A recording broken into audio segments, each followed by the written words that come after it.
Hello friends. आज हम देखेंगे कि उर्दू का जो हमारा सीरीज़ चल रहा है इसमें नेक्स्ट लेक्चर जो आज जो हमारा होने वाला है वो है उर्दू के आगाज़ के मुतालिक जो डिफरेंट नज़रियात है। ठीक है, जो अलग अलग नज़रिए लोगों ने दिए हैं। लास्ट लेक्चर में हमने देखा था कि हमने किस तरीके से दक्कन में जब उर्दू गई और उर्दू का इर्तिका दक्कन में किस तरीके से हुआ, तो दक्कन वाला पार्ट हमने पूरा किया। उसके मुख्तसर खसूसियात देखी, उसके वहाँ पे आदिल शाही, कुतुब शाही और बहमनी सल्तनत वाला पार्ट देखा। दैन किस तरीके से वहाँ पे डिफरेंट सल्तनत का रोल रहा वो देखा हमने। दैन उसके असबाब देखे हमने कि दक्कन में किस तरीके से हुई। उसके बाद में एक बहुत इम्पॉर्टेंट टॉपिक है जो पेपर 1 में स्पेशली पूछा जाता है, पेपर 1 पार्ट ए में,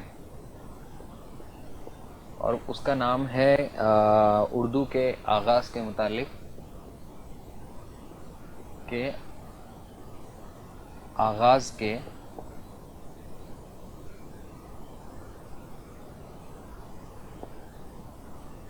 मुख्तलिफ नज़रियात।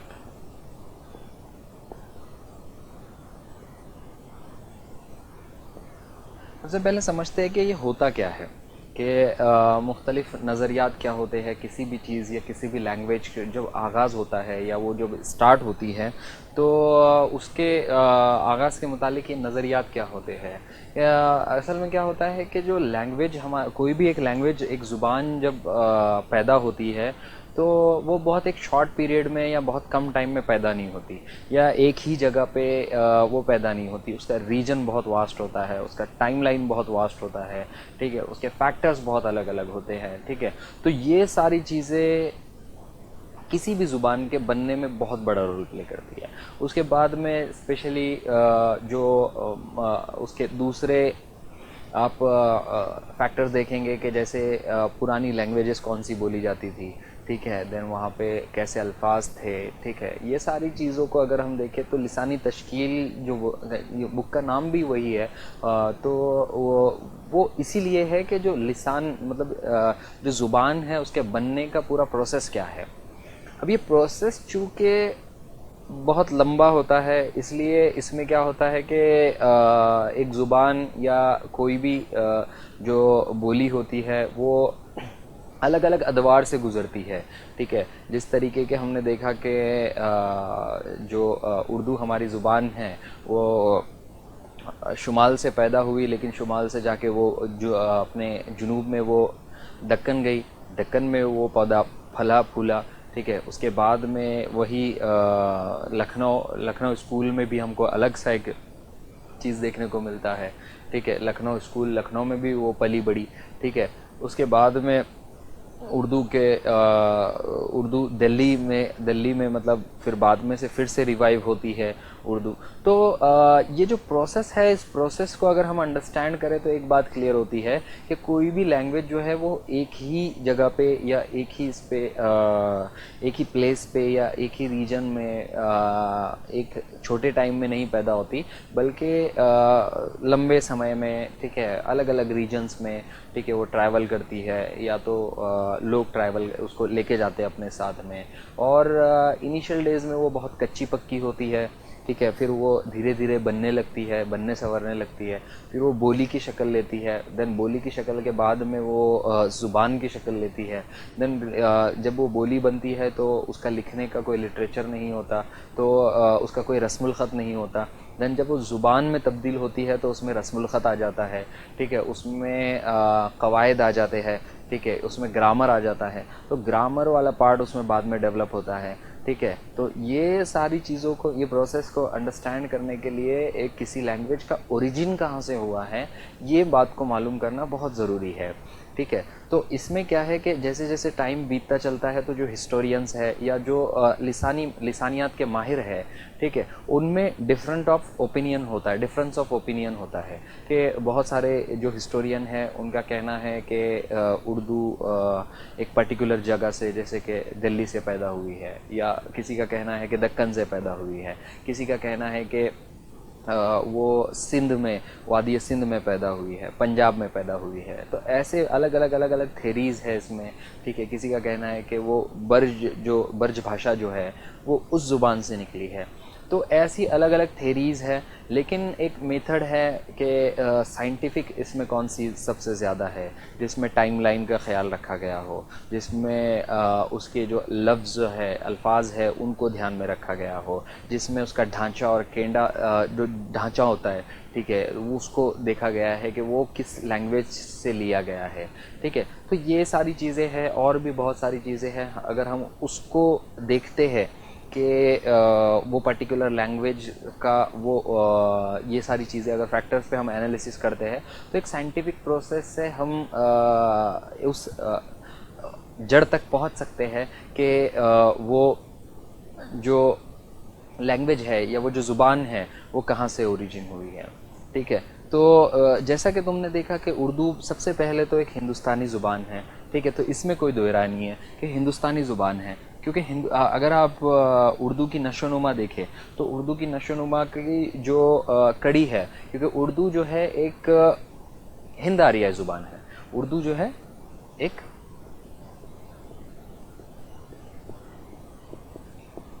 हिंद आरियाई ज़ुबान है। अब हिंद आरियाई ज़ुबान है, इसका मतलब यह है कि हिंदुस्तान में बोली जाने वाली सारी हिंदुस्तान में बोली जाने वाली ज़ुबानों से उसका रिश्ता होगा ज़रूर, ठीक है। अगर हम एक एक कड़ी अगर जोड़ते जाए, ठीक है, तो हो सकता है कि मसला जो नीचे की लेवल है, जहाँ पे हमारी जो जदीद ज़ुबानें हैं वो उभर कर आई है, वहाँ पे लोगों का डिफरेंस ऑफ ओपिनियन होगा, लेकिन इस पे सब इत्तेफाक रखते हैं कि जदीद हिंद आरियाई ज़ुबान है, वो हिंद आरियाई ज़ुबान है। अब हिंद आरियाई ज़ुबान में यहाँ पे संस्कृत आता है, सबसे ऊपर की जो कड़ी उसमें आती है। संस्कृत के बाद में उसकी मुकामी बोलियाँ आती है, देन उसके बाद में प्राकृत आती है, अपभ्रंशें आती है, और अपभ्रंशों में से ही एक अपभ्रंश है जो शोरशिनी अपभ्रंश कहलाती है, ठीक है। उसी शोरशिनी अपभ्रंश से ये हिंदी अपने उर्दू का ओरिजिन बताया जाता है, ठीक है। तो ये बात तो तय है कि संस्कृत से निकली है, ठीक है। इसमें मतलब ओरिजिन इसका जो है वो संस्कृत तक ट्रेस होता है, ठीक है। तो अब सिर्फ जो मसला है वो ये है कि वो दिल्ली में पैदा हुई है, दक्कन में पैदा हुई है, पंजाब में पैदा हुई है, वादी सिंध में पैदा हुई है, या मतलब और कहीं बर्ज वगैरह में पैदा हुई है। तो डिफरेंस तो ये है कि पैदा कहाँ हुई है। अब हम इसमें देखेंगे कि इसमें मुख्तलिफ नज़रियात क्या क्या है, ठीक है।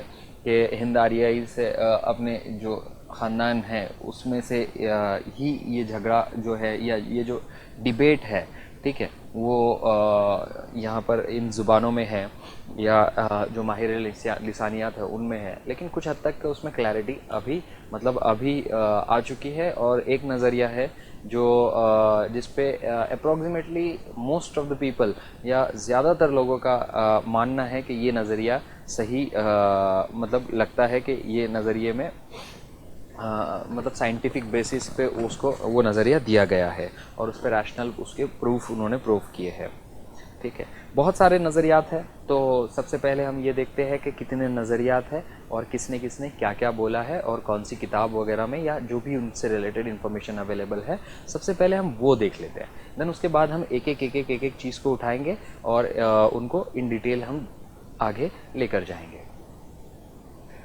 उर्दू के आगाज़ के मुतालिक जो मुख्तलिफ नज़रिए हैं उनकी जो शुरुआत होती है वो अप्रॉक्सीमेटली 18th और 19th सेंचुरी में, और वो कंटिन्यूस 20th सेंचुरी में भी जारी रहती है, ठीक है। तो ये 3 सेंचुरीज़ में इस पर बहुत काम हुआ है, क्योंकि उर्दू एक जदीद हिंद आरियाई ज़ुबान है, तो इन सदियों में ही इस पर बहुत काम हुआ है,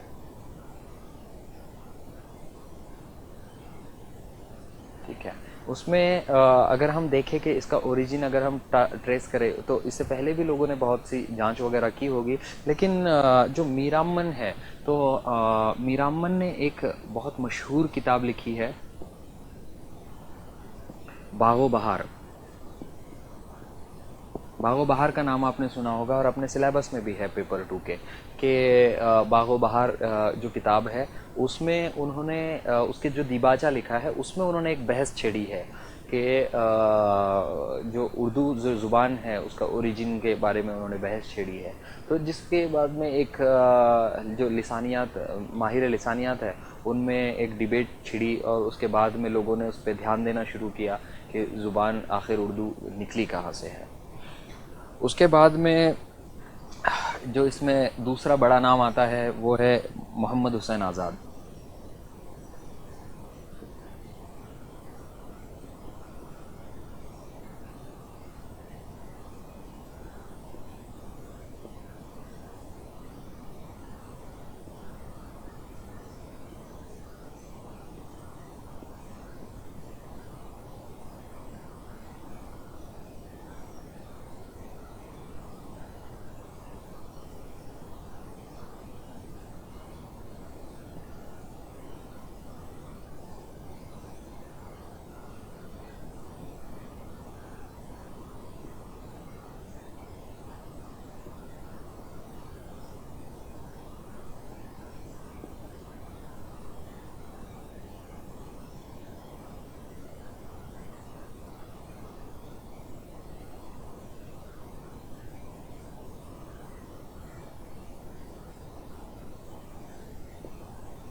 यहाँ पर मैंने ये चार नज़रिए लिखे हैं। इसके अलावा भी और भी नज़रियात हैं, लेकिन ये चारों भी इसमें एक अहम रोल रखते हैं कि मोहम्मद हुसैन आज़ाद साहब का कहना है कि जो हमारी उर्दू ज़ुबान है वो ब्रज भाषा से निकली है, और स्पेशली उनकी जो किताब है उसमें उन्होंने लिखा है कि ये बात तो सब जानते हैं कि हमारी जो उर्दू ज़ुबान है वो इससे निकली है, ब्रज भाषा से निकली है।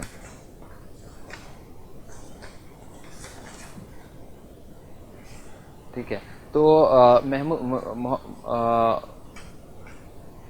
मोहम्मद हुसैन आज़ाद साहब का ये कहना है कि उर्दू जो है वो ब्रज भाषा से निकली है। अब एक्चुअली ब्रज भाषा से निकली है या नहीं निकली है ये एक अलग बात है, लेकिन बाद में ये प्रूव हो चुका है कि उर्दू ब्रज भाषा से नहीं निकली है, हालांकि उस पे ब्रज पे जो है तो ब्रज के जो है तो उसके असरात बिल्कुल उर्दू पे रहे हैं, और स्पेशली उर्दू के लब लहजे पे जो असरात रहे हैं वो बहुत इम्पोर्टेंट है। लब लहजे पे असरात रहे हैं। मोहम्मद हुसैन आज़ाद साहब ने ये जो अपना नज़रिया पेश किया है ये अपनी किताब आबे हयात, इस किताब में उन्होंने बताया है कि उर्दू जो है तो यहाँ से निकली है, और ये सेंटेंस भी आप लिख लेना कि ये बात तो हर कोई जानता है कि हमारी उर्दू ज़ुबान ब्रज भाषा से निकली है। तो जब आप इसको अगर कभी आंसर में कोट करोगे तो बहुत अच्छा लगेगा। मैं उसको लिखा देता हूँ, क्योंकि अगर आप भूल जाएंगे तो इसमें मार्क्स बढ़ने के चांसेस है। कहते हैं ना कि वैल्यू एडिशन क्या होता है, this is the value addition. ठीक है। जब भी आप ब्रज भाषा या उससे रिलेटेड डिबेट करेंगे या आप आंसर लिखेंगे तो आप ये कोट ज़रूर मेंशन करना कि ये बात तो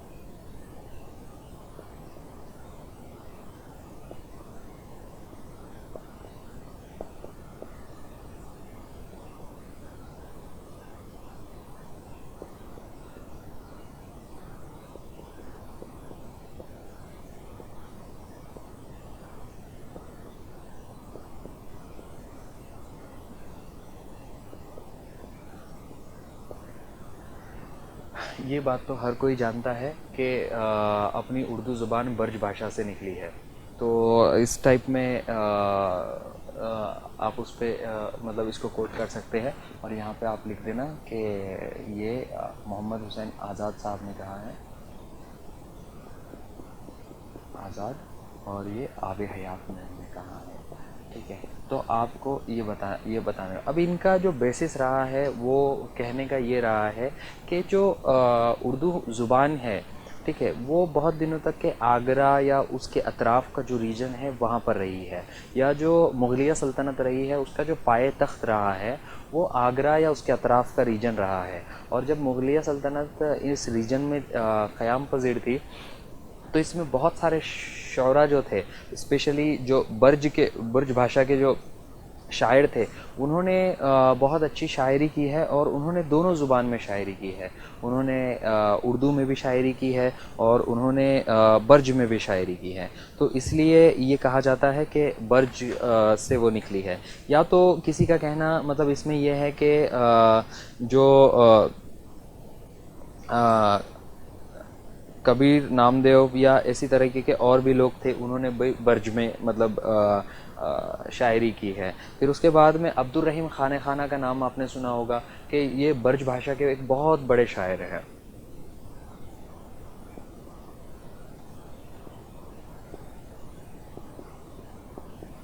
इनका नाम आपने सुना होगा। ये बर्ज के एक बहुत बड़े शायर है और इनका जो काम है वो ये है कि इन्होंने उर्दू में भी शायरी की है।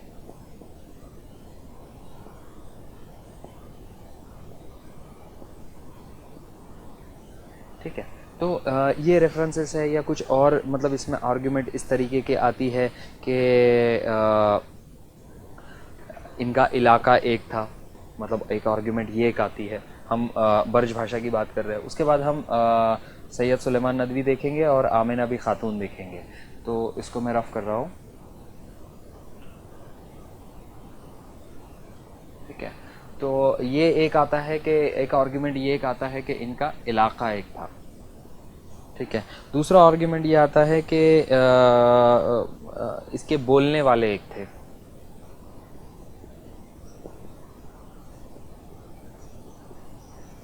और तीसरा ये कि लबो लहजे पे इसके असरात है, उर्दू के लबो लहजे पे बर्ज भाषा के असरात है। तो ये तीन आर्गुमेंट है। ठीक है, लेकिन जब आप देखें कि किसी एक ही जगह से दो लैंग्वेज अगर निकलती है तो इसका मतलब ये नहीं कि वहाँ से उर्दू ज़ुबान निकली है। ठीक है, दो लैंग्वेज इंडिपेंडेंटली अलग अलग भी हो सकती है। उसके बोलने वाले एक है, तो दो लैंग्वेज के वो एक ही लोग दो लैंग्वेज बोल सकते हैं एट द सेम टाइम। ठीक है, और दूसरा लबो लहजे के असरात होना एक अलग बात है और निकलना एक अलग बात है। तो इसको जो मोहम्मद हुसैन आज़ाद है, जिन्होंने अपनी किताब में उन्होंने कहा है कि जो उनकी किताब का नाम है मुक़द्दमा तारीख़ ज़बान उर्दू। ठीक है, तो अपनी किताब में उन्होंने कहा है कि जो बर्ज भाषा से निकलने वाला नज़रिया है ये बिल्कुल क़यास आराई है और इसकी कोई दलील नहीं सामने आती, इसका कोई सबूत नहीं मिलता और कोई इसकी तस्दीक़ नहीं हुई है। और क्योंकि उस टाइम पे, उस वक्त में, जिस वक्त में मोहम्मद हुसैन आज़ाद साहब ने ये बात कही थी, उस वक्त में ये रुझान आम था कि जो उर्दू है वो बर्ज भाषा से निकली है और सब कह रहे थे, इसलिए ही मोहम्मद हुसैन आज़ाद साहब ने भी कह दिया है। तो इसमें कोई रिवायत या इसकी कोई तह नहीं पाई जाती है या इसका कोई सबूत नहीं पाया जाता है। ठीक है, तो लिसानी दलाइल को सामने रखते हुए इन्होंने मोहम्मद हुसैन आज़ाद का जो नज़रिया है उसको मसूद हुसैन ख़ान साहब ने रिजेक्ट किया है। और जस्ट उन्होंने कहा है कि मोहम्मद हुसैन आज़ाद साहब ने ये बिना सोचे समझे या बिना मतलब इस पर तस्दीक किए हुए जस्ट इन्होंने वो जो रिवाज उस वक्त पे आम था उसी को उन्होंने बस जस्ट मेंशन कर दिया है। तो ऐसा कोई नहीं है, लेकिन उन्होंने एट द सेम टाइम, ठीक है, जबकि उन्होंने ये बात कही कि ब्रज भाषा से उर्दू नहीं निकली है, लेकिन उन्होंने ये बात एक्सेप्ट की है कि ब्रज भाषा पे ब्रज भाषा के जो है उर्दू के लबो लहजे पे असरात ज़रूर है। ठीक है, तो मसूद हुसैन खान साहब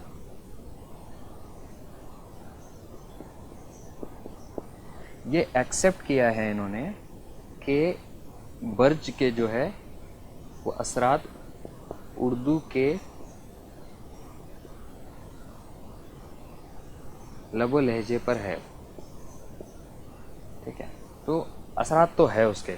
ठीक है, तो ये बात एक्सेप्ट किया है, लेकिन ये बात को खारिज किया है कि वो उसी से निकली है।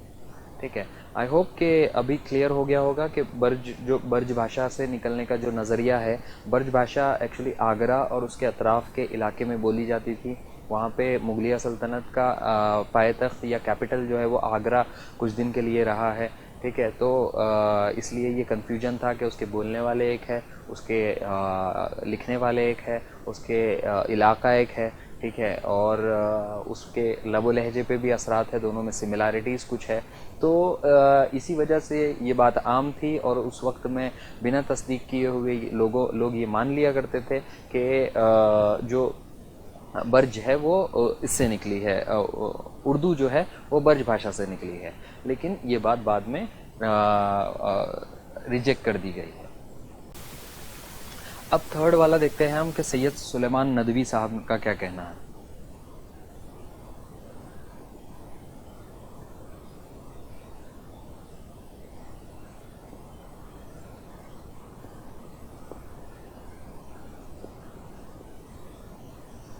सैयद सुलेमान नदवी जो है ये एक बहुत रेप्यूटेड नाम है, और उन्होंने जो अपनी किताब नुकुश सुलेमानी, ठीक है, उनकी किताब का नाम है नुकुश सुलेमानी। तो नुकुश सुलेमानी में उन्होंने कहा है कि उन्होंने अपना नज़रिया पेश किया है।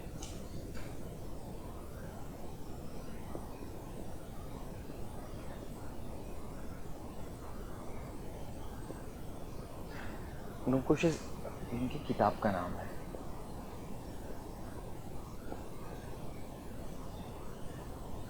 ठीक है, तो उन्होंने अपनी किताब में बताया है कि जो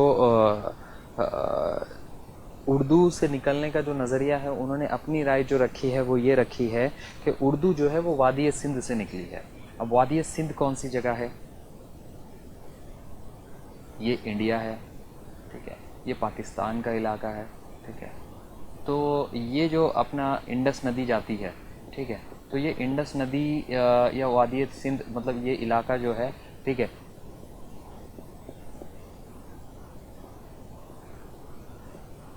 सिंधु नदी बोलते हैं ना इसको, तो सिंधु नदी के मतलब वहाँ से जो निकली है। असल में इनका जो कहने का जो इन्होंने किस बेसिस पे अगर ये कहा है, अगर हम इसको देखते हैं तो इनका मानना यह है कि जब मुसलमान मोहम्मद बिन कासिम की क़यादत में इधर आ रहे थे, वो ईस्ट की तरफ में कूच कर रहे थे या इंडिया की तरफ में जब आ रहे थे, तो वो सबसे पहले जहाँ रुके थे वो वादी सिंध में रुके थे।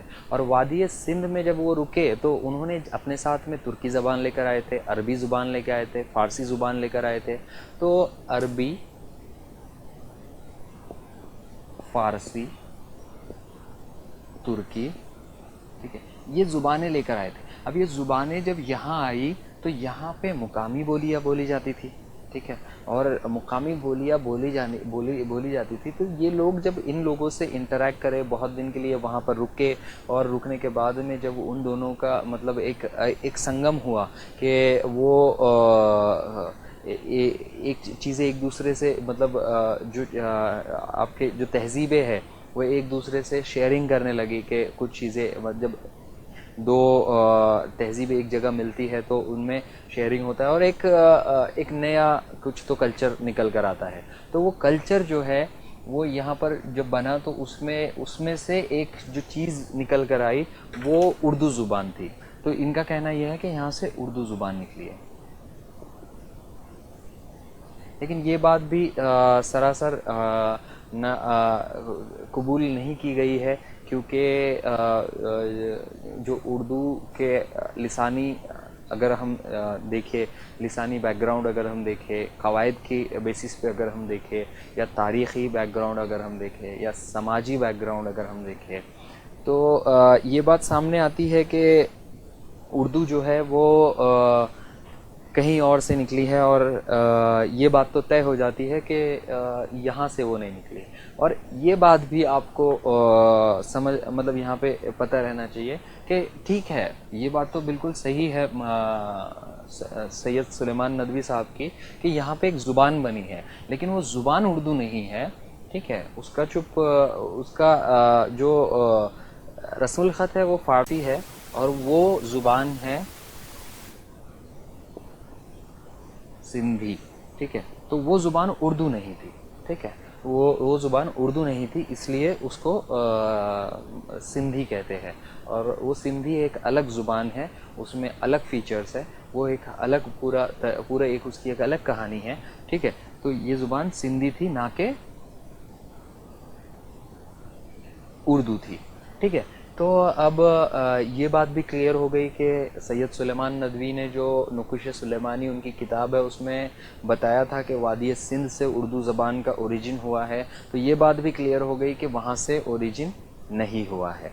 ठीक है, और वहाँ पे जो बात जिस लैंग्वेज की वो बात कर रहे थे, जिस ज़ुबान की वो बात कर रहे थे, वो सिंधी थी, बल्कि ना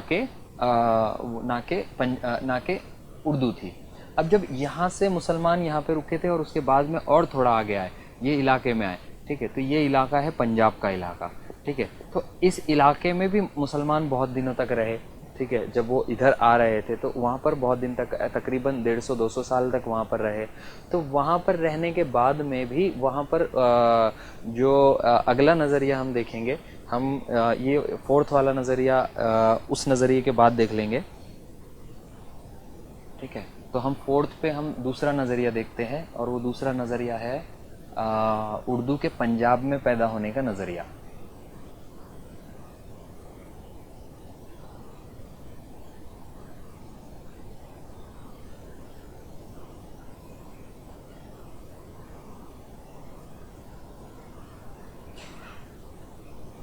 और वो दिया है फोर्थ,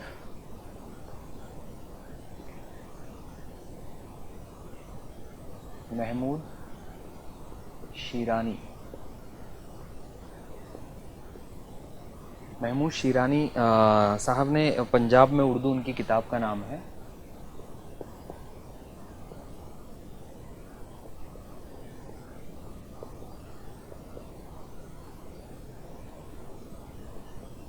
उनकी किताब है, ठीक है, पंजाब में उर्दू। अब चूंकि पहले इसको समझ लेते हैं कि जो उर्दू है वो ये जो मुसलमान है, क्योंकि उर्दू का जो पैदाइश का जो ओरिजिन का अगर हमको पता लगाना है, तो इसमें मुसलमानों की जो आमद है वो बहुत इम्पोर्टेंट रोल प्ले करती है। क्योंकि जब मुसलमान आए और मुसलमानों ने या वेस्ट एशिया से जो लोग आए थे, उन्होंने जो ज़ुबान अपने साथ लेकर आई थी वो थी अरबी, फ़ारसी और तुर्की। और इन्हीं 2-3 ज़बानों का जब लोकल लैंग्वेज में जो मुकामी बोलियाँ है उनमें जब वो मिलती है, तभी तो जाके उर्दू बनती है। तो इसीलिए तो सिंध में जो नज़रिया बताया गया कि वादी सिंध से उर्दू निकली है, इसीलिए वो नज़रिया भी निकला है, क्योंकि वहाँ पे मुसलमान पहले आए थे। उसके बाद में जब आगे जाते हैं तो पंजाब में तीन चीज़ों का उन्होंने दलील दिया है। जो महमूद शीरानी साहब है, इनके सपोर्ट में भी और लोग हैं, जैसे कि डॉक्टर जोर है,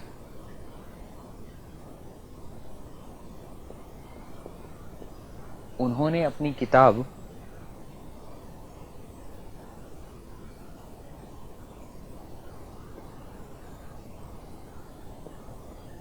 हिंदुस्तानी लिसानियात, उनकी किताब का नाम है, ठीक है, जो अपने आप में एक संग मिल की हैसियत रखती है।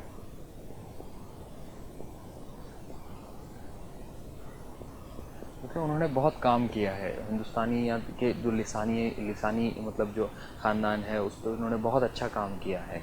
ठीक है, तो उनके किताब में उन्होंने बताया है कि उर्दू जो है वो, उन्होंने इस नज़रिए को सपोर्ट किया है कि उर्दू पंजाब से निकली है या पंजाब साइड से निकली है। ठीक है, उसके बाद में और एक इम्पॉर्टेंट नाम है जो आपको याद रखना है, वो है इस नज़रिए को सपोर्ट करने वाले T Graham Bailey.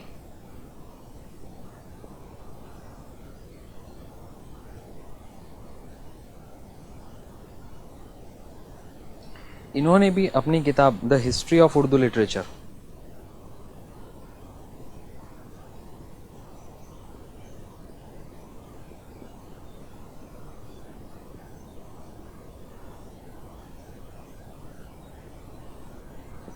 The history of Urdu literature में उन्होंने बताया कि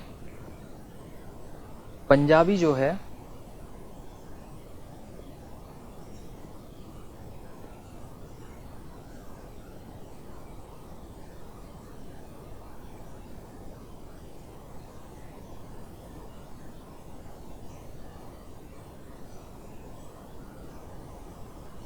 इन्होंने अपनी किताब में दो चीज़ें बताई कि पंजाबी जो है वो इसकी उर्दू की जो है तो वो माँ है और उसी की गोद से उर्दू ने जन्म लिया है। और जो खड़ी बोली है, वो खड़ी बोली जो है वो सौतेली माँ है। तो उनका कहना भी ये है कि उर्दू जो है वो पंजाबी से निकली है। अगर हम इसको देखें या इसको हमको याद रखना है तो ये MD टी, ठीक है। तो इस तरीके से आप याद रखिए कि महमूद शिरानी साहब, डॉक्टर जोर और टी ग्राहम बेली, तो ये तीन लोग जो है वो पंजाब से उर्दू को सपोर्ट करते हैं। ठीक है, तो इस तरीके से आप शॉर्टकट बना के ये तीन नाम यूज़ कर सकते हैं जब भी आप आंसर इस पर लिखें। अब हम महमूद शिरानी साहब की जो आर्ग्यूमेंट या दलील है उसको हम थोड़ा सा डिटेल में देखेंगे।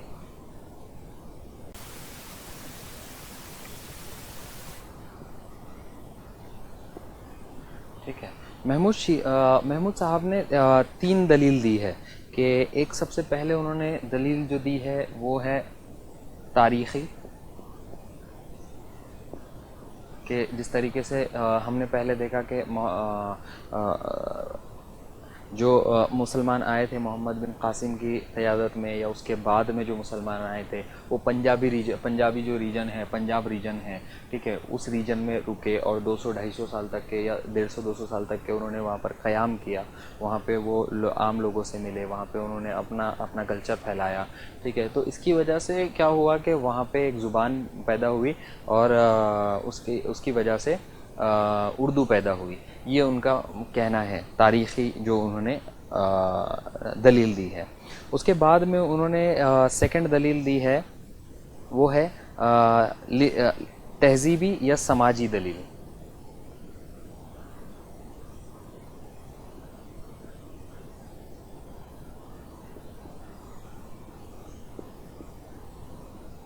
कि जो कल्चर है, मतलब अगर वहाँ पर जो कल्चर है या वहाँ पर जैसे लोग जैसे एक्सप्रेशंस का इस्तेमाल करते हैं पंजाब में, वो इसी तरीके का मतलब हमारे यहाँ पर भी इस्तेमाल करते हैं, उर्दू में भी इस्तेमाल किया जाता है।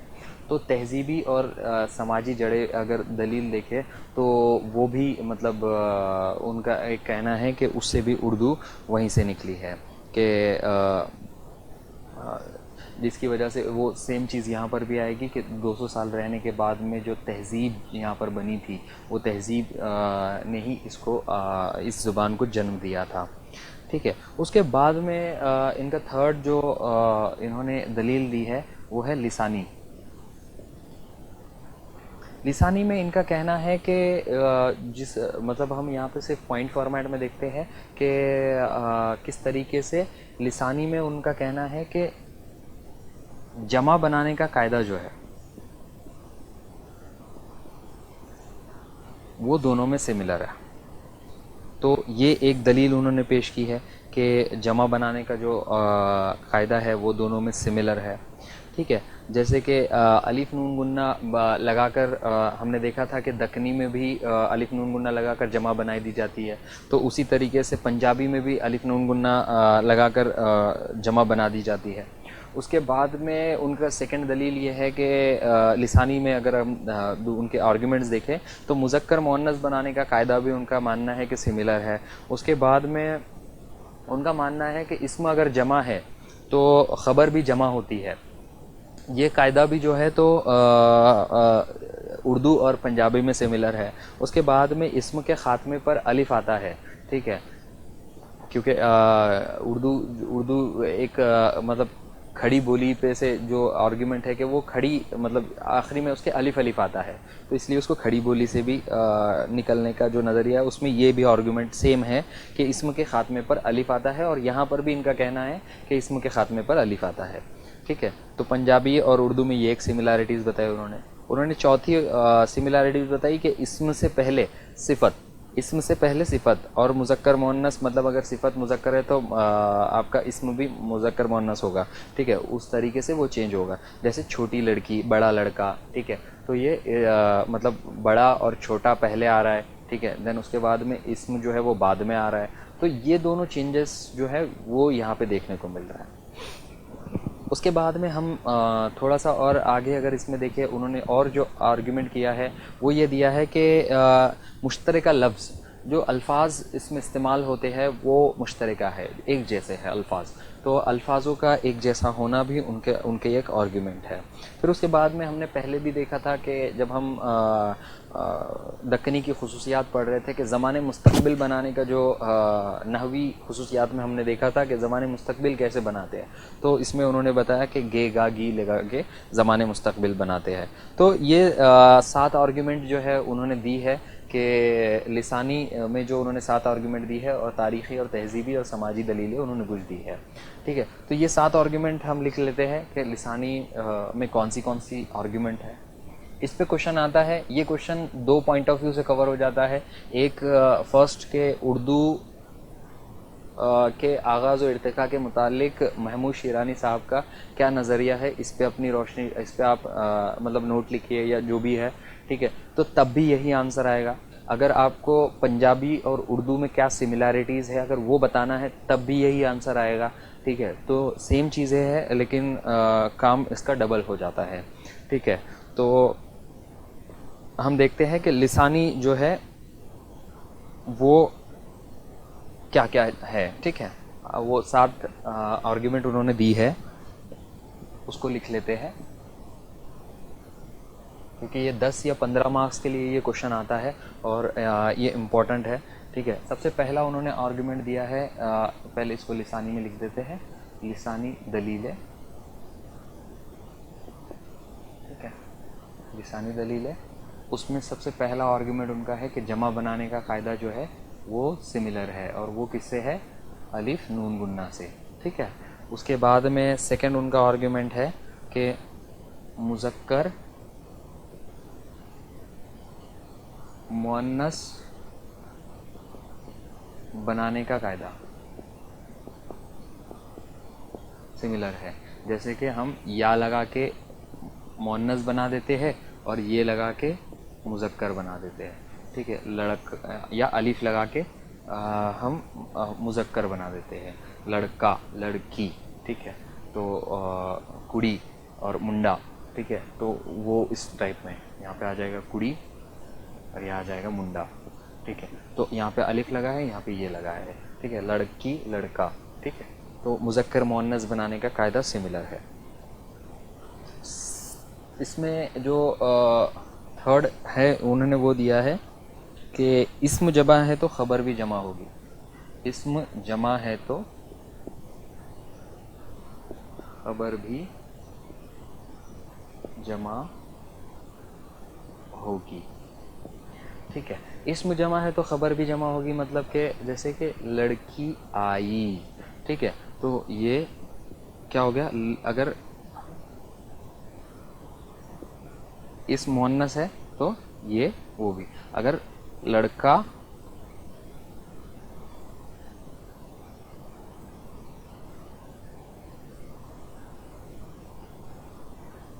लड़का आया, ठीक है। तो इस टाइप में मतलब कि इस्म जमा है तो ख़बर भी जमा है। लेकिन उसके बाद में फिर आता है कि इस्म के ख़ात्मे पर अलिफ़, ठीक है। इसमें जब ख़ात्मा होता है, ठीक है, तो बहुत सारे नाम आपने देखे होंगे कि हमारे यहाँ पे आया गया या इसी टाइप के और भी जो चीज़ें हैं, ठीक है, वो अलिफ़ पर ख़त्म होती है। तो उसी तरीके के पंजाबी में भी जो है तो वो अलिफ़ पर ख़त्म होती है।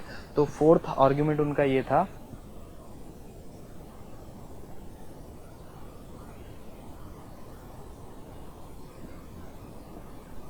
इस्म के ख़ात्मे पर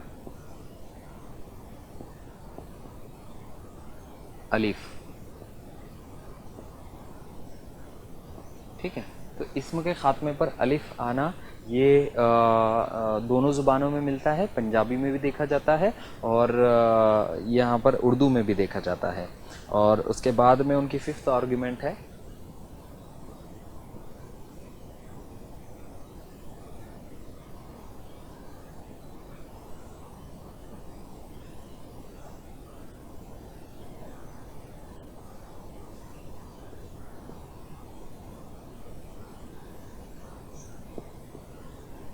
इस्म से पहले सिफत।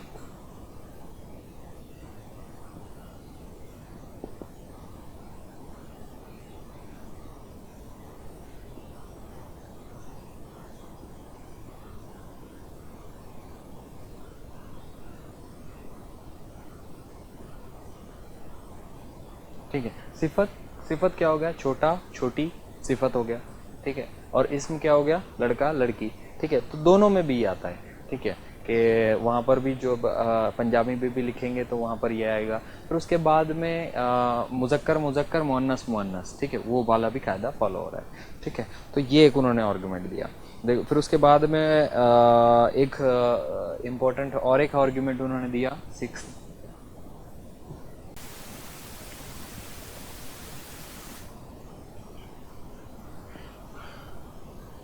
और वो है मुश्तरका अल्फाज।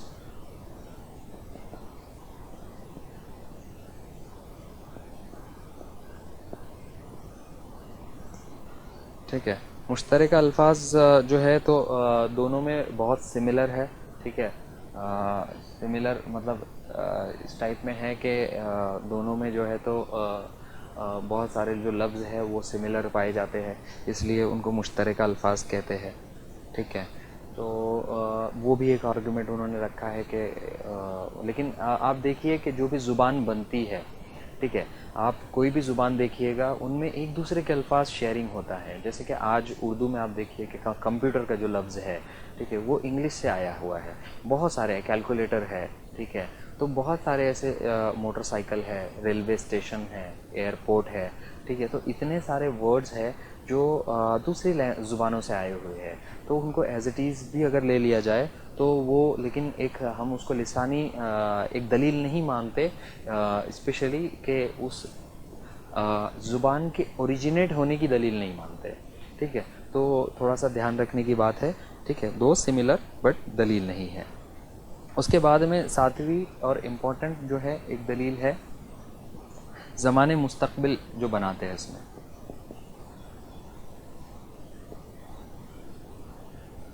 ज़माने मुस्तक़बिल जो बनाते हैं वो उर्दू में भी गे, गा, गी लगाकर बनाते हैं और इसमें भी आएंगे,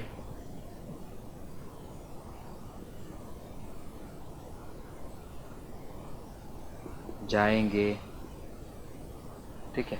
इस टाइप में मतलब आप बना सकते हैं कि आएंगे, जाएंगे, करेंगे, रखेंगे, ठीक है। तो रखेंगे, ठीक है, इस टाइप में ज़माने मुस्तक़बिल बना सकते हैं।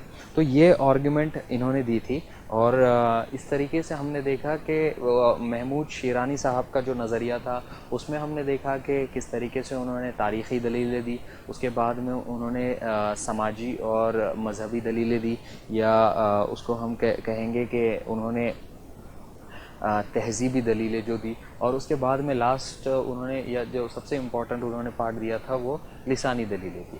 तो किसी ना किसी हद तक इन्होंने एटलीस्ट एलाबोरेटली उसको दिया था। लेकिन उसके बाद में जब महमूद हुसैन ख़ान साहब का जो नज़रिया आया तो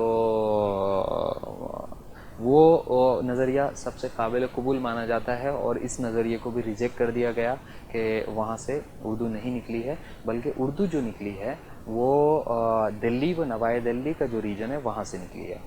अभी हम इसमें और एक जो नज़रिया है वो देखते हैं, दक्कन से उर्दू के निकलने का नज़रिया। ठीक है, उसके बाद में हम जाएंगे मसूद हुसैन खान साहब का जो नज़रिया है।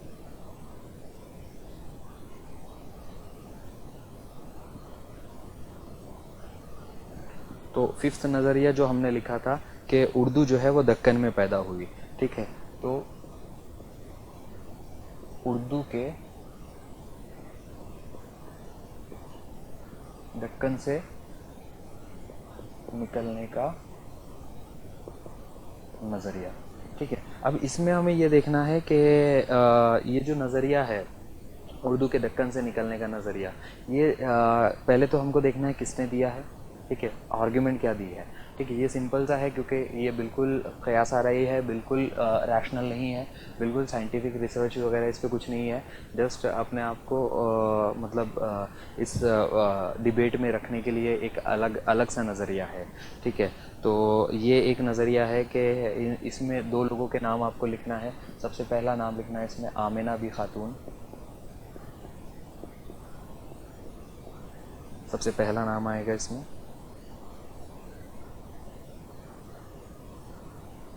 उनकी किताब का नाम है दक्कनी की इब्तिदा। ठीक है, उनकी किताब का नाम है दक्कनी की इब्तिदा। तो इस किताब में उन्होंने बताया कि किस तरीके से उर्दू जो है वो दक्कन से पैदा हुई है। दक्कन का इलाका वो इलाका है जो हमने इससे पहले भी देखा, लेकिन फिर और क्लैरिटी के लिए बताता हूँ। ठीक है, कि ये जो रीजन है, ठीक है,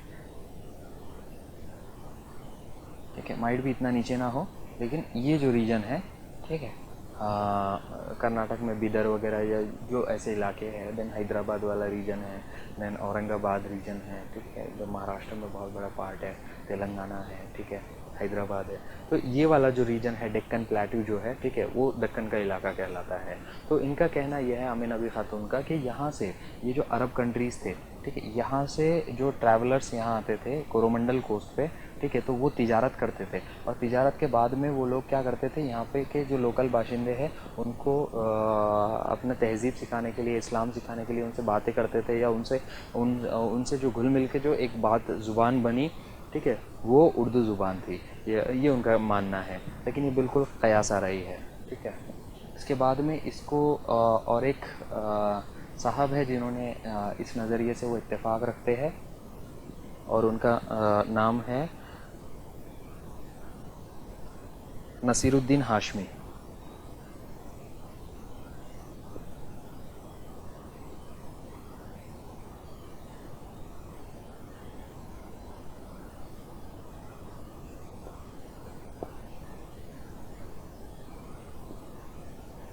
नसीरुद्दीन हाशमी साहब की किताब का नाम है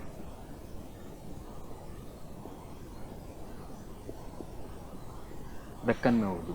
ठीक है, तो इस तरीके से हमने देखा कि पांचवा नज़रिया ये था कि जिसमें नसीरुद्दीन हाशमी साहब ने बताया कि दक्कन में उर्दू, और उन्होंने सपोर्ट किया कि जो आमिना बी खातून ने लिखा था। ठीक है, लेकिन इसके बाद में जो हमारे माहिर लिसानियात है, ठीक है, उन्होंने इस नज़रिए को रिजेक्ट किया, क्योंकि बहुत सारे सबूत अवेलेबल हैं जो बताते हैं कि उर्दू की शुरुआत जो है दक्कन जाने से पहले, बहुत पहले से हो चुकी थी।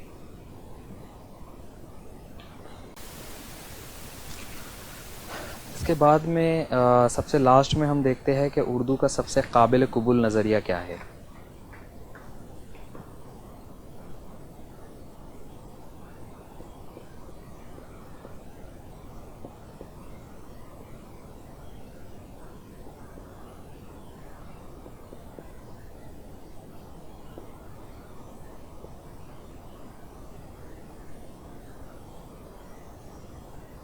उर्दू का सबसे काबिल कबूल नज़रिया क्या है। ठीक है, तो आप देखिएगा कि जिस तरीके से हमने देखा था कि सबूतों के बुनियाद पर मोहम्मद हुसैन खान साहब,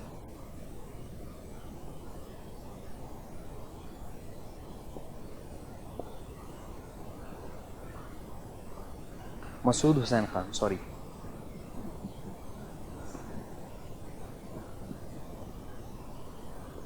मसूद हुसैन खान ने जो नज़रिया दिया है उसको उर्दू का सबसे काबिल कबूल नज़रिया माना जाता है।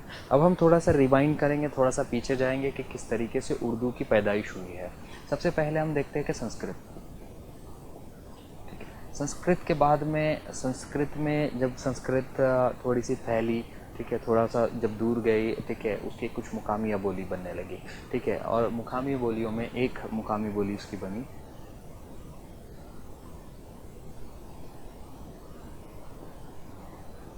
मध्य देशिया, ठीक है। मध्य देशिया में जो बोली बोली जाती थी वो यहाँ पे बनी, ठीक है। अब मध्य देशिया की जो बोली थी धीरे धीरे उसमें भी तब्दीली आई, वक्त गुजरने लगा। वक्त गुजरने के बाद में उसमें क्या हुआ कि वहाँ पे प्राकृत ने ओरिजिन लिया। अब उसमें प्राकृत में बहुत सारी, वहाँ से 5-6 प्राकृत निकली, ठीक है। 5-6 प्राकृत के बाद में, 5-6 प्राकृत में से एक बहुत इंपॉर्टेंट थी जिसको बोलते हैं शोरशिनी प्राकृत, ठीक है। शोरशिनी प्राकृत जब उससे निकली तो शोरशिनी प्राकृत से थोड़े दिन के बाद में जब लोगों ने शोरशिनी प्राकृत जो है वो अदबी शक्ल लेने लगी, तो धीरे धीरे लोग, उसके जो आम बोलने वाले लोग हैं वो कम होने लगे, वो अमीर और उमराव की ज़बान बनने लगी। तो उसके बाद में उसमें बहुत सारी तब्दीलियाँ, चेंजेस आने लगे, जिसकी वजह से क्या हुआ कि जो लोग थे, ठीक है, उनका टच उससे हट गया और लोगों ने फिर एक नई ज़ुबान, मतलब बिगाड़, उसमें बिगाड़ पैदा करके, या एक बिगड़ी हुई ज़ुबान मतलब उन्होंने पैदा की, उसको बोलते हैं कि शोरशिनी अपभ्रंश, ठीक है। जिस तरीके से हमने देखा कि मध्य देशिया है, मध्य देशिया से शोरशिनी प्राकृत है, शोरशिनी प्राकृत से शोरशिनी अपभ्रंश है, ठीक है। शोरशिनी अपभ्रंश जब पैदा हुई तो थोड़े दिन वो उसको इस्तेमाल किया लोगों ने, क्योंकि उसमें आसानी थी, उसमें तोड़ मरोड़ के लफ्ज़ों का इस्तेमाल था। लेकिन उसके बाद में जब ज़माने ने फिर से करवट बदली, वक्त बीतता गया और एक ज़ुबान जब मरती है तो उससे नई ज़ुबान पैदा होती है। जब नई ज़ुबान, जब शोरशिनी अपभ्रंश का मरने का टाइम आया, जब वो मरने लगी, तो उसकी ज़ुबान से, उसके पदन से बहुत सारी नई ज़ुबानें निकली और वो थी जदीद हिंद आरियाई ज़ुबानें। और जदीद हिंद आरियाई ज़ुबानों में से एक ज़ुबान थी जो क्योंकि वहाँ पे जो शोरशिनी अपभ्रंश से 5 बोलियाँ निकली है, ठीक है, तो स्पेशली उस 5 बोलियों में से 1-2 जो थी उनको मिलकर या उनके पार्टिसिपेशन से, ठीक है, जो एक बोली बनी है वो उर्दू ज़ुबान है। देखते हैं कि कैसी वो लिंक है, ठीक है। यहाँ से हम ऐसे जाते हैं, ठीक है। यहाँ पे हम बताएंगे कि शोरशिनी प्राकृत,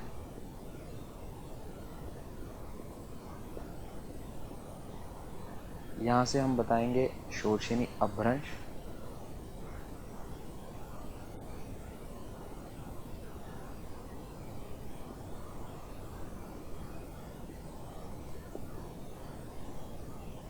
उसके बाद में हम आएंगे शोरशिनी अपभ्रंश के, यहाँ पे उसको बोलते हैं मगरिबी हिंदी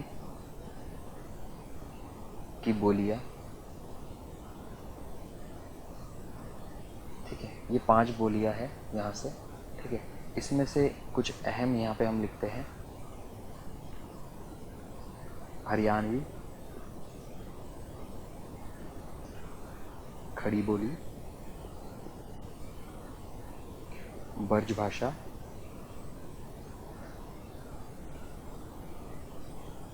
बुंदेली और कन्नौजी है शायद, ठीक है, कन्नौजी है, ठीक है। तो ये 5 बोलियाँ ये निकली। लेकिन आप देखना इनका एरिया क्या है, ठीक है। यहाँ पे हम देखते हैं कि इनका एरिया क्या है,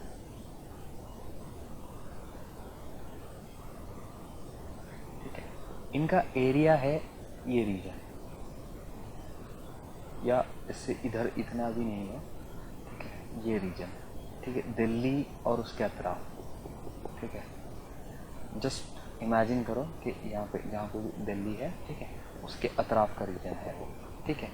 तो वहाँ पे ये चारों पांचों ज़ुबानें बोली जाती है। जैसे अगर हम बर्ज की बात करें तो बर्ज आगरा उसके अतराफ़ में बोली जाती थी। अगर हम खड़ी बोली की बात करें तो दिल्ली और उसके अतराफ़ में बोली जाती थी। अगर हम हरियाणवी की बात करें तो आज का जो हरियाणा है वहाँ पे बोली जाती थी। अगर हम बुंदेली की बात करें तो बुंदेलखंड रीजन में बोली जाती थी। तो आप देख सकते हैं कि बुंदेलखंड रीजन भी यहाँ पर है, ठीक है, आगरा यहाँ पर है, हरियाणा यहाँ पर है, ठीक है, दिल्ली यहाँ पर है। तो ये इस तरीके से ही ये बोलियाँ बोली जाती थी, जिसके वजह से फिर यहाँ पे क्या हुआ कि मुसलमानों का आना हुआ, ठीक है। जो मसूद हुसैन खान साहब ने जो इस पे एक दलील दी है वो ये दलील है कि जब मुसलमान आए 12th सेंचुरी में, ठीक है, तो मुसलमानों यहाँ पे आने के बाद में उनको ऐसी एक ज़ुबान चाहिए थी लोगों से रब्ता करने के लिए, लोगों से बात करने के लिए, कि जिससे वो अपना तिजारत भी कर सके और साथ ही साथ अपने वो ये ज़ुबानों को वो तिजारत भी कर सके, वो उनकी जो भी इल्म या उनका मजहबी इशाअत है वो भी कर सके। तो यहाँ पर एक खड़ी बोली नाम की एक बोली बोली जाती थी दिल्ली और उसके अतराफ़ के रीजन में, लेकिन जो जिसको लोगों ने छोड़ दिया था वो बिल्कुल पिछड़ी हुई ज़ुबान थी, ठीक है। खड़ी बोली या अदीचा या खड़ी बोली, ये इसका नाम ही ये था कि पिछड़ी हुई बोली, ठीक है। इसे रेख्ता भी कहा जाता था कि ये मतलब पिछड़ी हुई बोली है, ठीक है। इसको कोई बोलता नहीं था, इसको बोलने को अच्छा नहीं समझा जाता था, सोशल स्टेटस उसका इतना नहीं था। तो उन्होंने क्या किया कि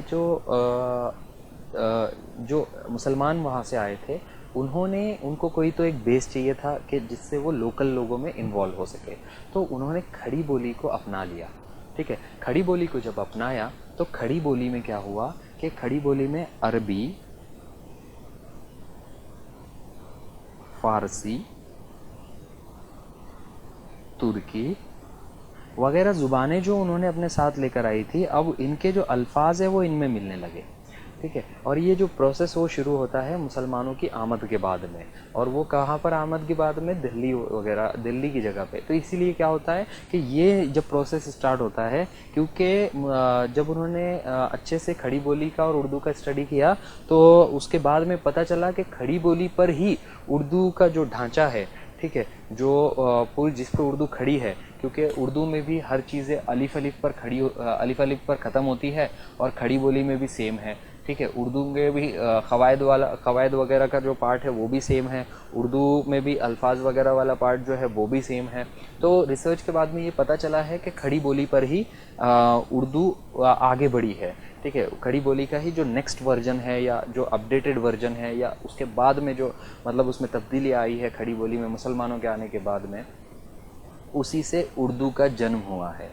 यहाँ पे उसी से उर्दू का जन्म हुआ है। तो खड़ी बोली में ये चारों चीज़ें मिलने के बाद में, लेकिन ये देखो हो कब रहा है 11th-12th सेंचुरी के, मतलब 12th सेंचुरी के आसपास में, ठीक है। लेकिन मसूद हुसैन वो शिराजी जो महमूद शिरानी साहब ने बोला था पंजाब में उर्दू, वो बहुत पहले वाली बात थी। और जो सैयद सुलेमान नदवी साहब ने जो बोला था वो उससे पहले वाली बात थी, ठीक है। तो वो दोनों नज़रिए फिर अभी क्या हो जाते हैं, नल एंड वाइड हो जाते हैं, या वो जो है तो खारिज हो जाते हैं, ठीक है। उनका कोई बेस नहीं रहता। तो इस तरीके से हमको पता चलता है कि जो मगरिबी हिंदी की बोलियों से या शोशिनी अब्रन से ही जो है तो उर्दू निकली है, ठीक है। और यहाँ पे आप यहाँ पे आ जाइएगा, इसको ये उर्दू तक के आपकी कड़ी बन जाती है। उर्दू, खड़ी बोली, मगरिबी, मतलब ये मगरिबी हिंदी की बोली है, शोशिनी अब्रन, शोशिनी प्राकृत, मध्य देशीय, संस्कृत, ठीक है। तो ये ऐसे इस तरीके से हिंद आर्याई ज़ुबान बन जाती है। लेकिन साथ में साथ उन्होंने ये भी एक्सेप्ट किया कि बुर्ज के इस पे असरात थे, ठीक है। फिर उसके बाद में जब आपने देखा होगा कि हमने जो दक्कनी उर्दू की खुसूसियात देखी है, तो दक्कनी उर्दू की खुसूसियात के वक्त में एक बात आप गौर करना कि हमने जो उसकी खुसूसियात देखी है वो अब नहीं रही, ठीक है। तो वो अब इसलिए नहीं रही क्योंकि वो कदीम हरियाणवी के असरात के जैसे ही थे, ठीक है। तो वो असरात और हमारी जो दक्कनी के है तो वो सेम है। तो कदीम उर्दू पर हरियाणवी के असरात थे, ठीक है। बर्ज के लबो लहजे पर थे, और इसके भी थे, ये थोड़ी दूर दूर थी और इनमें सबूत वगैरह कुछ ज़्यादा अवेलेबल नहीं है, इनमें लिटरेचर कुछ ज़्यादा डेवलप नहीं हुआ है, इसलिए इनमें बहुत कम चीज़ें पाई जाती है। लेकिन इस तरीके से उन्होंने प्रूव किया कि उर्दू कब, कहाँ, कैसे पैदा हुई। ठीक है, तो इससे पता चलता है कि मसूद हुसैन खान साहब का जो नज़रिया है, कब, कहाँ और कैसे पैदा हुई, तो ये तीनों सवालों का जवाब हमको मिलता है कि कब पैदा हुई, मुसलमानों की आमद के बाद, कहाँ पैदा हुई, दिल्ली और नवाए दिल्ली में, कैसे पैदा हुई, तो ये शोरशिनी मगरिबी मतलब खड़ी बोली के ऐसा उसमें अरबी और फारसी के अल्फाज मिलने से, और उसके बाद में बुर्ज के असरात और हरियाणवी के असरात, और इसके बाद में ये डेवलप हुई। तो हमने देखा कि कब, कहाँ और कैसे पैदा हुई। ठीक है, तो ये मुख्तलिफ नज़रियात थे जो मुख्तलिफ माहिर लिसानियात ने दिए हैं। ठीक है, इन पे मतलब रिसर्च हमेशा चलती रहती है। ठीक है, लेकिन जो अभी ये नज़रिया आज के दौर में अभी तक तो ये नज़रिया बिल्कुल कायम है और इसी को सब लोग मानते हैं, जितने भी उर्दू के जानने वाले मतलब अच्छे लोग हैं। इस पे सवालात जो आते हैं, जैसे कि इस पे जैसे एक सवाल बहुत कॉमन आता है कि किसी एक नज़रिए पर आप लिखिए, तो आपको सारे नज़रिए अप्रोक्सीमेटली बता दिए गए हैं। आप उसमें से जो आपको अच्छा लगता है वो सेलेक्ट कीजिए। ठीक है, जिसके बारे में आपके पास में अच्छा नॉलेज है, दलीलें है, आपके पास में रेफरेंसेस अच्छे हैं, ठीक है, वो एक नज़रिया आप चूज़ कीजिए और उसको लिखिए। ठीक है, most of the time Masood Hussain Khan sahab का नज़रिया लोग लिखते हैं, लेकिन आप फ्री है, आप पंजाबी वाला भी लिख सकते हो, उसके पास में आपके पास उसके अच्छे पॉइंट्स आपके पास में है। ठीक है, या आप कोई और भी लिख सकते हैं। ठीक है, इसमें जो और क्वेश्चन आते हैं कि कंपैरिजन वाला आ सकता है कि मसूद हुसैन खान का नज़रिया और महमूद शिरानी साहब का नज़रिया। ठीक है, उसके बाद में उर्दू और पंजाबी में कंपैरिजन आ सकता है, उर्दू और खड़ी बोली में कंपैरिजन आ सकता है, उर्दू और बर्ज भाषा में कंपैरिजन आ सकता है। तो इस तरीके के कंपैरिजन्स भी पूछ सकते हैं। तो आपको कुछ नहीं करना है। ठीक है, जो चीज़ें हमने देखी है या जो आर्ग्यूमेंट्स हमने देखा है, ठीक है, वही आपको इस्तेमाल करना है और वही लिखना है। ठीक है, इस तरीके से ये उर्दू के मुख्तलिफ नज़रियात वाला चैप्टर मतलब यहाँ पर ख़त्म होता है। तो इसको इसी तरीके से टारगेट करना है, इसको बार बार रिवाइज करना है, रिविजन इसका बहुत अच्छे से करना है। तो इस पे जो जितने भी क्वेश्चन आएंगे वो हम अच्छे से टारगेट कर सकते हैं। और ये एक ऐसा पार्ट है कि जिसको अगर आप रट लो या जिसको आप अगर अच्छे से समझ लो कंसेप्चुअली, ठीक है, कि जिस तरीके से मैंने अभी ट्री डायग्राम बनाई थी कि कंसेप्चुअली एक्चुअली है क्या, ठीक है, तो अगर आप समझ लो, कीवर्ड्स याद कर लो, तो आपके इसमें जो मार्क्स है वो फुल मार्क्स मिलने के बहुत चांसेस होते हैं। ठीक है, तो ऐसी चीज़ें जो आपके हाथ में है उसको बिल्कुल भी मत छोड़िए और उसको टारगेट करके आप कंप्लीट कीजिए। ठीक है, आपको इसमें आई विश के बहुत अच्छा मार्क्स मिलेगा। और प्रैक्टिस बहुत कीजिए, सेम टाइप के आपको इस टॉपिक पे जितने भी क्वेश्चंस आज तक के पूछे गए हैं, आप उनको एक जगह कलेक्ट कीजिए और उन पे ऊपर में आप आंसर्स लिखिए या आप ब्रेनस्टॉर्मिंग कीजिए। और ब्रेनस्टॉर्मिंग करते टाइम पे आप क्या कीजिए कि एक रफ पेपर लीजिए और उसमें पॉइंट्स लिखा करें कि पहला पॉइंट मैं ये लिखूँगा। जैसे कि फॉर एग्जाम्पल मैं आपको एक सैम्पल देता हूँ, ठीक है, कि जैसे कि मसूद हुसैन खान का नज़रिया, या आप ले लीजिए पंजाब में उर्दू।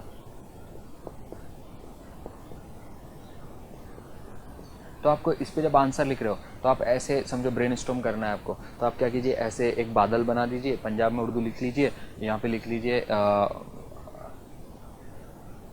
महमूद शीरानी, टी ग्राहम बेली। ठीक है, देन उसके बाद में वो हो गया डॉक्टर जोर।